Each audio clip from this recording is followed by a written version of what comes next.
Olá meus amigos, tudo bem? Essa semana nós teremos vários vídeos numa sequência sobre digestão. Tá a fim de entender, não é, como funciona a digestão humana? Então segura a onda, daqui a 2 segundos a gente se fala.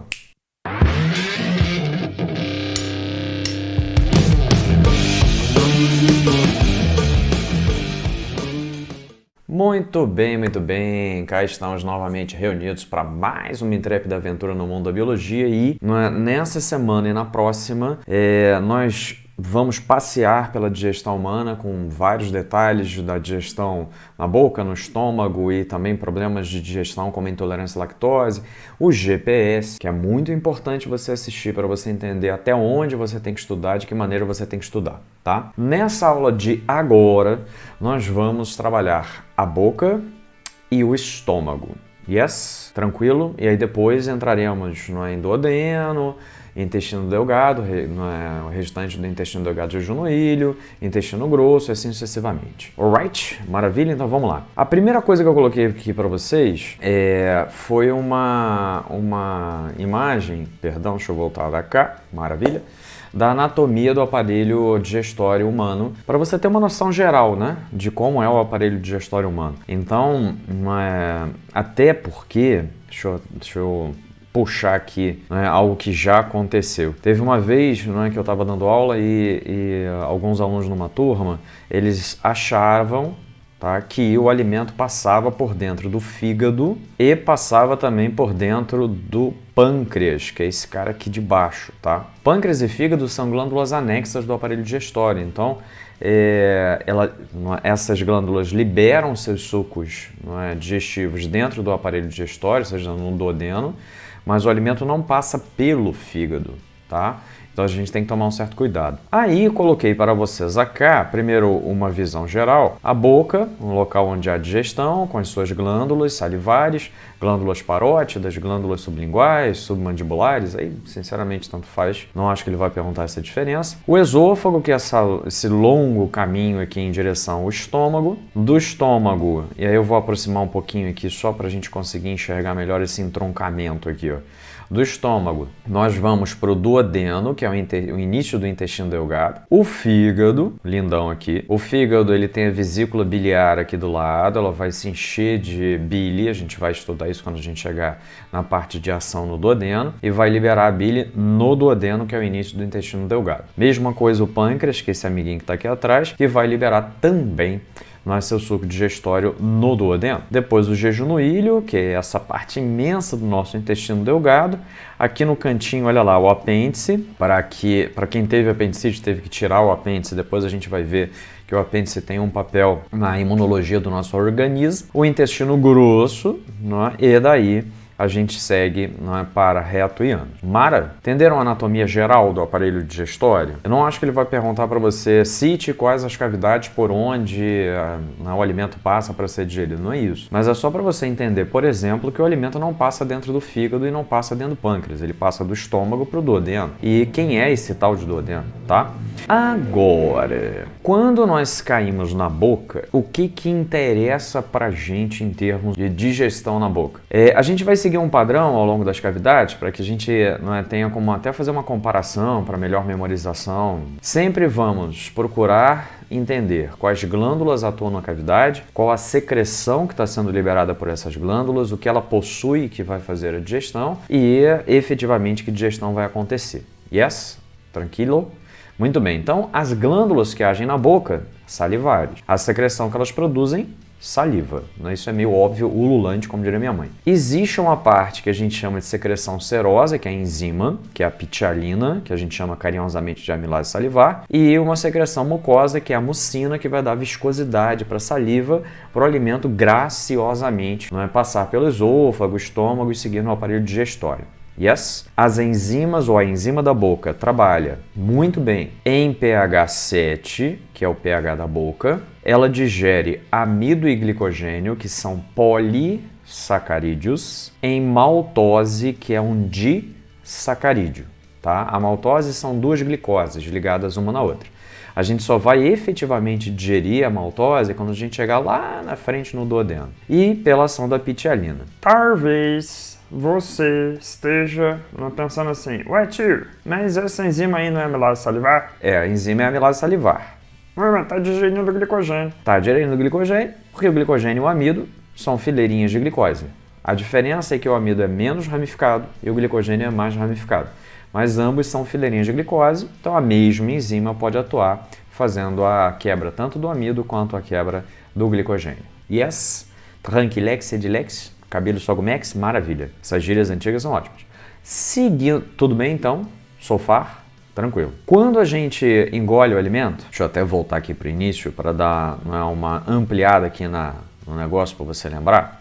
Quando a gente engole o alimento não pode ir para o sistema respiratório, que é esse cara aqui do lado. Ou seja, aqui é a laringe, não é? Essa parte aqui inicial é a faringe. Então, quando a gente engole, duas mudanças basicamente vão acontecer na parte interna anatômica. O palato mole, que é esse doidinho aqui, ele vai subir e aí ele vai fechar a entrada na respiratória. Então, tenta engolir e respirar. Vou dar um tempo, tô brincando. Não precisa fazer não, que você não vai conseguir. E quando a gente engole, o alimento vai forçar a epiglote, que é a membrana que recobre a glote. Lembra, epiderme está sobre a derme. Então a epiglote está sobre a glote. E aí a gente engole, fecha a entrada da laringe e o alimento vai tranquilamente em direção ao estômago, tá? E aí tá tudo certo, tudo tranquilo, favorável. Se errar, tio, vai engasgar. Aí engasgou, tem que tentar botar aquela paradinha para fora. E se não colocar? Manobra de Heimlich, vamos tentar jogar para fora, depois a gente pode até falar de primeiros socorros. Aí se não conseguir, aí vai dar uma mordidinha básica. Não é um troço muito legal, mas vai acabar acontecendo. Boca então, tudo bem, engolimos, fomos para o esôfago, movimentos peristálticos, e aí a gente segue em direção ao estômago. No estômago, o pH já é mais baixinho. pH vai para 2 pela presença do HCl, e a gente vai falar do HCl daqui a um tico, que está, obviamente, no nosso querido lindo lépido e fagueiro, suco gástrico, que é esse cara aqui de cima. Yes? As glândulas que trabalham para a liberação da secreção sucogástrico são células da própria parede do estômago. E elas se dividem em dois grupos, células pépticas e células parietais. Caraca, tio, mas eu sou de não específica, eu preciso saber esse negócio? Cara, não específica é pouco provável. Específica, talvez uma particular de medicina, de repente. Eu fico muito, vocês vão, ao longo do tempo que nós formos nos conhecendo melhor e tal, você vai ver que eu fico muito chateado, sem vontade de cantar uma bela canção, quando eu vejo que tem uma coisa muito difícil e que vai encher um pouco a tua cabeça, não é? E vai atrapalhar no teu estudo, que você vai ficar naquela, pô, não guardei isso aqui ainda, e a probabilidade de cair é muito baixa. Por isso que tem o GPS, tá? O GPS é para a gente poder alinhar o que a gente tem que estudar realmente e o que a gente não tem que estudar. E a gente vai fazer o GPS de digestão. Você ficará espantado com o GPS de digestão em relação ao Enem. Fora uma questão que apareceu agora no Enem, na digital de 2020. A gente vai lá, a gente chega lá. Não perca o GPS. E aí o que acontece no estômago? As células pépticas liberam a enzima, que é o pepsinogênio. E as células parietais liberam HCl, daqui a pouquinho eu falo do fator intrínseco, tá? Mas o HCl. O pepsinogênio é a enzima inativa. Então o pepsinogênio é uma enzima inativa e essa enzima inativa tem que ser ativada a pepsina, que é a enzima que efetivamente fará a digestão de proteínas. Uma coisa que é importante, tá? Galera de não específica, é específica também. A boca digere proteínas? Não. A boca digere gordura? Não. Havia uma possibilidade de uma lipase salivar, mas relaxa, tá? A boca digere açúcar, amido, não é? E glicogênio. O estômago digere amido e glicogênio? Não. O estômago digere gordura? Também não. Ele digere proteínas. Então é muito importante que você saiba o que é digerido em que lugar. Yes? Maravilha. Então proteínas vão ser digeridas no estômago. Para que nós possamos fazer a ativação do pepsinogênio, a pepsina, nós vamos precisar do nosso amigão HCl. Num primeiro momento, vê se você concorda comigo. Num primeiro momento, nós temos 100 pepsinogênios para 0 pepsinas ativas. Aí, o HCl vai se encontrar com o pepsinogênio, vai ativar 20 pepsinogênios, vão sobrar 80 pepsinogênios, porque agora nós temos 20 pepsinas ativas. Eu coloquei aqui pepsinas do ladinho porque as pepsinas que já estão ativas vão auxiliar a ativação dos pepsinogênios que ainda estão inativos.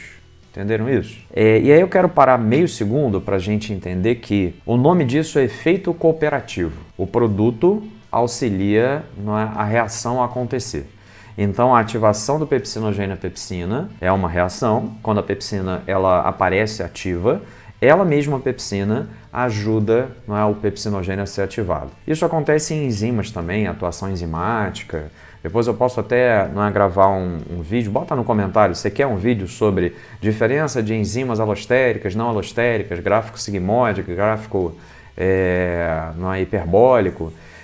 Isso é mais um bate-papo para o estilo NASA, tá? É mais para a galera de específico. E aqui, uma vez a pepsina ativada, nós vamos converter proteínas a peptonas. O que diabos é uma peptona, tio? Proteína é um troço enorme, 1.500 aminoácidos. Nós vamos quebrar essas proteínas num primeiro momento em fragmentos menores, mas em fragmentos ainda grandes, sei lá, 5 de 300 aminoácidos. Então ainda é bem grande. Dá para chegar a aminoácido no estômago? Pouquíssimo provável. Tá? Porque a gente vai ver depois no duodeno, a gente vai dar uma olhada, a pepsina é uma endonuclease, ela age no meio da cadeia. Para a galera de específica, depois a gente vai ver a diferença de endo e exonuclease. Ela é uma endonuclease, então é muito pouco provável que ela consiga liberar um aminoácido. E aí, vamos para o duodeno, com a grande maioria das proteínas quebradas a peptonas, mas ainda existem proteínas que vão ter que ser digeridas inclusive. Yes? Primeiro, uma perguntinha para a gente seguir adiante, depois eu falo o fator intrínseco e a gente fecha o nosso conteúdo. Por que o pepsinogênio não é produzido pela mesma célula que é produzido o HCl? Why? Não congelei não, eu só dei uma parada para você pensar. Porque se nós produzíssemos HCl e pepsinogênio na mesma célula, o pepsinogênio seria ativado pelo HCl no interior da célula da parede do estômago e ia começar a digerir a parede do estômago. Não ia ser uma coisa muito agradável. Então a gente precisa fazer com que o pepsinogênio só encontre o HCl dentro da luz do estômago. Entendeu? Tranquilo, favorável? E a última observação é sobre o fator intrínseco. Sinceramente eu botei ele aqui, mas é para você ouvir falar uma vez na vida e não se preocupar tanto com isso, ok? Maravilha. Existe um tipo de anemia em que a gente tem carência de vitamina B12. A anemia perniciosa tem como principal fator a alteração da atividade do estômago e, consequentemente, a produção desse fator intrínseco. Para que a gente possa absorver vitamina B12 lá no íleo, que é uma parte do intestino, nós precisamos que o fator intrínseco se ligue à vitamina B12. Mas se a pessoa tiver uma alteração no estômago e não produzir o fator intrínseco, você não consegue ligar o fator intrínseco à vitamina e, consequentemente, você não liga a vitamina ao seu receptor lá no intestino. E você não consegue absorver a vitamina B12. E aí, o fato de você não estar com vitamina B12, não estar conseguindo absorver a vitamina B12, vai acabar gerando uma forma de anemia chamada perniciosa, que é um tipo de anemia megaloblástica, porque as hemácias vão ficar enormes para tentar compensar a menor produção dessas hemácias, já que a vitamina B12 trabalha